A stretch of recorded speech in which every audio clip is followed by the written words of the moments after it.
So it's time for the wrap-up for today. This is the wrap-up for the live market open for Thursday, January 28th. Yesterday we had the Fed decision, which was very, very balanced, but slightly dovish. They talked about growth slowing late in 2015. They still put a big emphasis on inflation like in December. They did remove the reference to balanced risks, which is something that raised a few eyebrows and also got people a bit worried. And they are monitoring global and financial developments. That means China and stock markets. And despite a new composition of the voting members in the Fed, more hawkish, the decision, which was a bit dovish, was unanimous. So that's another dovish move. But we saw very, very few movements. What else did we have yesterday? Okay. We had a few other events. Actually had a good figure from the United States in new home sales. Oil inventories were quite mixed, with crude up but distillates down. The RBNZ, the central bank in New Zealand, did deliver. They delivered a dovish move. They opened the door for rate cuts in 2016, saying further accommodation may be warranted. And they want a weaker Kiwi dollar. So that was dovish.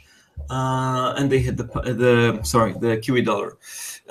More figures. Import prices in Australia fell less than expected, but in Germany they fell more than expected. Okay, let's look at events for today. The Spanish unemployment rate came out better than expected, but it's still sky high, 20.9%. I hope people here around me find more jobs. Anyway, these jobs aren't paying that well. German inflation data, we have releases from the various German states. So far I have figures only from Saxony, which showed stronger year over year, but remember it's also the effect of oil prices. The final figure is at 1 GMT. Just after the show, in around 45 minutes, we have the UK GDP release expected to show 0.5% quarter over quarter, a bit higher than the previous one. Let's see if it moves the pound. Well, the pound moves quite a lot. Remember, there are leaks and there is front running by markets in UK releases, so it could be quite messy.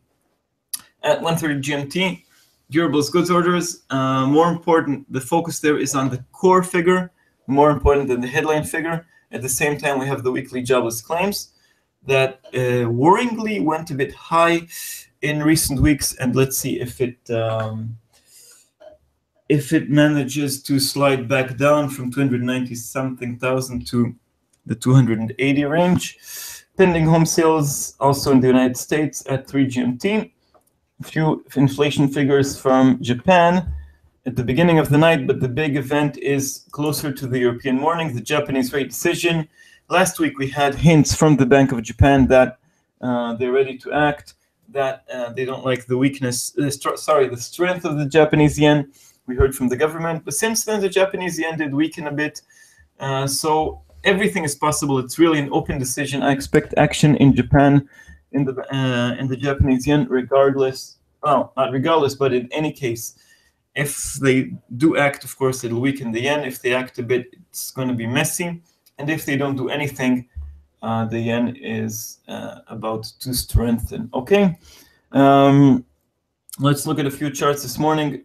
Euro dollar moving just a bit, but very, very limited in range. 40 pip range 109, resistance 109.50, 110, 110.70, support 107.80 and 107.10. Okay, dollar yen, the other safe haven, 118.80, capped here by 119, 119.05. Further, support, I would say 118. Okay, waiting for the Bank of Japan in general. Pound dollar waiting the GDP release. Currently, well, just a bit up in the range, 143.65 and 141.25 are the levels to watch. I think we'll have nice action here. I hope the pound usually does deliver action. Dollar CAD, the Canadian dollar continues improving on higher oil prices. Tomorrow we have GDP from Canada. 140 is the round level to watch. 141.70 and 143.10 are on the upside. 138 on the downside. Okay, quite significant movements on dollar CAD. A pair certainly worth watching because of oil prices, because of really nice moves here. The Australian dollar is 70.77. At the moment, 71.50 is resistance. We're seeing an uptrend here on the Australian dollar. Better than expected CPI stability from China helps the Aussie. Soon we're going to have the Chinese New Year in China, of course, and then we might have more focus on Australian figures. No rate cut is expected from the RBA next week.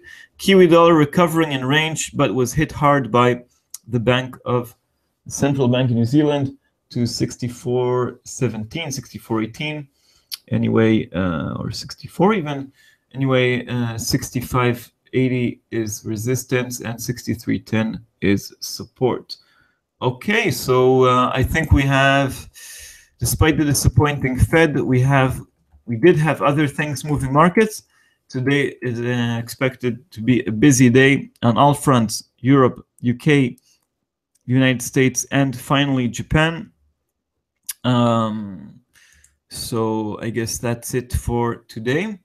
I wish everybody a safe and successful day. Euro dollar hopefully will break out of range, but remember, it's not the only currency pair out there. Thank you very much for all the questions. And yeah, and that's it for today. See you tomorrow. Thank you and bye-bye.